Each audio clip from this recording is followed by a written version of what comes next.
আল্লাহর সাথে শিরক করা। শিরক কি জিনিস সহজে বুঝেন। 30টা রোজা রাখছেন,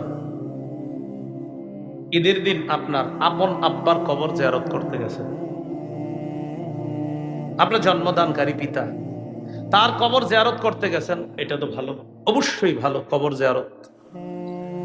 আপনার বাবার কবরও জিয়ারত করার শেষ করার পর আরেক আব্বার কবর জিয়ারত করতে গেছেন। কথার কথা, আরেক আব্বা বলতে আমরা অনেক সময় অনেককে বাবা বলে সম্বোধন করি, হতে পারে যে উনি আমার বাবার বয়সী, উনি আমার শ্রদ্ধেয় বাবার মতো, তো এরকম আরেকজনের কবর জিয়ারত করতে গেলেন, এটাও খারাপ না, কবর জিয়ারত খারাপ না, এটা অবশ্যই ভালো। কিন্তু কবর জিয়ারত করতে গিয়ে আশেপাশে তাকাইলেন, তাকায়া দেখলেন কেউ নাই, তখন ছোট্ট করে একটা সিজদা দিছেন কবরে। কি করছেন?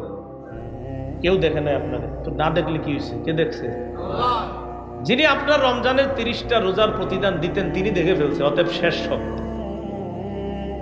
সব শেষ।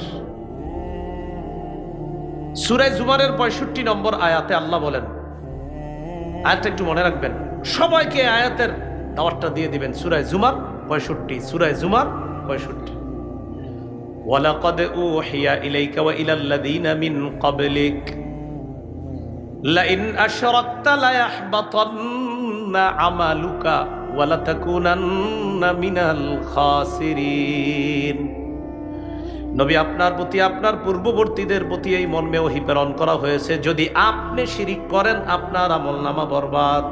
যদি আপনি শিরক করেন, নবী যদি আপনি শিরক করেন, অবশ্যই অবশ্যই আপনার আমলনামা সব নষ্ট হয়ে যাবে।